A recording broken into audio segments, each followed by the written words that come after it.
Hello, and welcome to the Quantum Fit Podcast. I'm Taylor, and I am your host.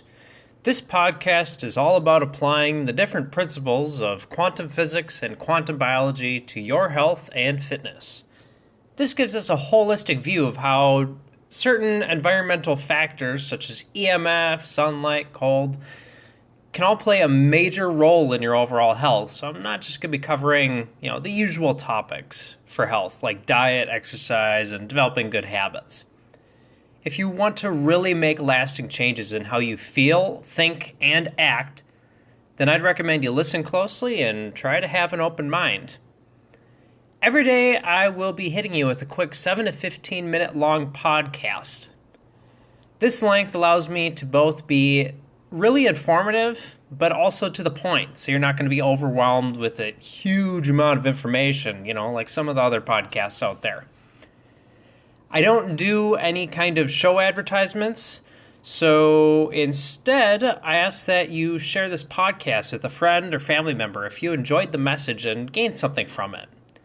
I want to be able to spread quality and easy to understand content that everybody can take and use in their own daily lives. I would highly, highly appreciate it. Now, on to today's episode. My theory on infrared light and exercise. This is, it's something I've been kind of bouncing around in my head after I had found out about how light and voltage interact in the body, how light can basically end up creating voltage, but voltage ends up also making your body release light.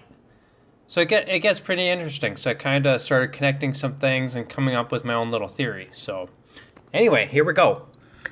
In the book Body Electric, Robert O. Becker explains at one point that bone functions like LED light bulbs.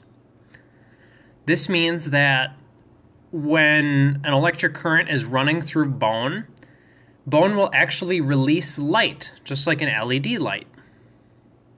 Now, it just so happens that the type of light that bone releases is infrared light. And, I haven't been able to properly go through different studies, and I just haven't found anything, but I'm assuming since all tissues in the body are pretty much made of the exact same building blocks, it ends up being very minor differences for the most part. I'm going to assume that all of the other tissues in the human body will release either near or far infrared light or some other light that's beneficial. Now, at the same time, all tissues are for sure piezoelectric due to being what are called liquid crystal semiconductors. Just keeping it simple, not going too detailed. When cells are compressed, there's any kind of a pressure applied to a cell. Because of that very specific crystalline structure that cells have, a small voltage will be generated. It's very short term. The voltage goes away almost immediately after the pressure is applied or once the pressure is released. But it's believed that this voltage, as small as it is actually a form of cell-to-cell communication. And this is basically sending the message to nearby cells that, hey, there's some pressure being applied here to the body. We got to react. We got to do something here.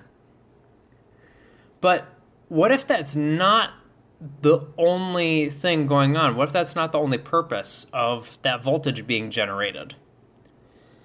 So again, I've come up with my own little theory here that, as far as I know, I haven't seen anywhere else, where I think that the combination of both effects of, generating the light when being compressed, and then when the voltage goes across a cell, you generate light. I think they both combine to make a key, and they act as a key driver, if not the key driver, behind the adaptations to and benefits from exercise. So, just think about it. If you're exercising in a specific way, you'll be compressing different tissues and generating voltage as well.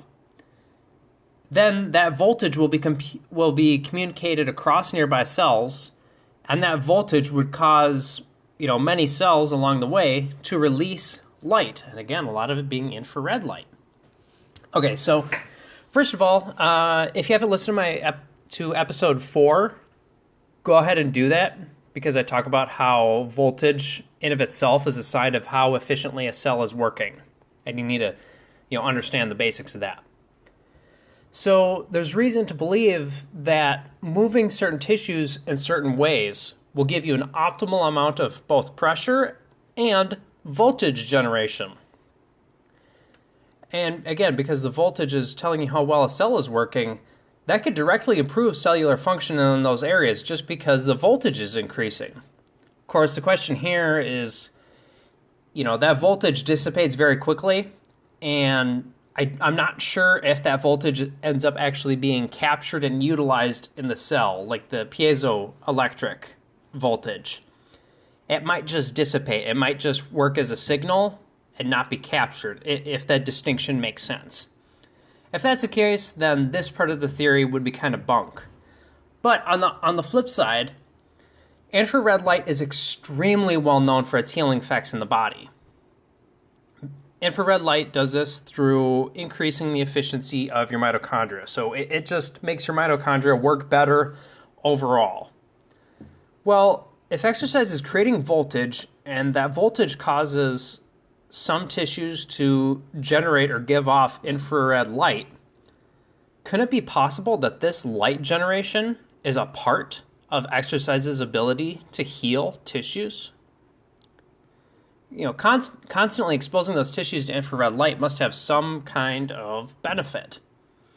So that's kind of what I mean by the idea of this little theory I've kind of come up with is, maybe part of the reason when you keep exercising muscles and, they feel better over time, the more and more you do it. Assuming you're not doing something like, benching or deadlifting ridiculous amounts of weight. You're being smart about it. You can actually help tissues heal.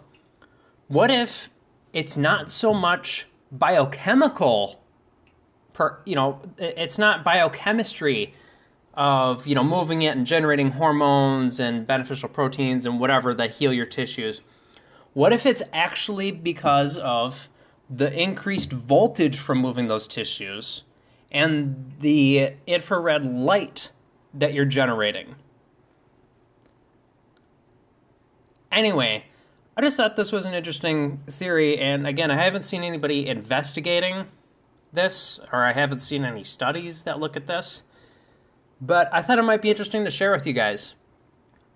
And, well, I hope you enjoyed this podcast today. It's a little bit different.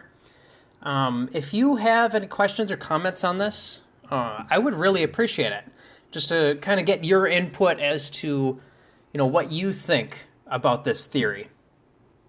Just send any of those questions or comments to me on Instagram at RealQuantumFit, or on my personal Facebook page, Taylor Kelson, or you can send me a voice message over the Anchor app if you're listening to me on that.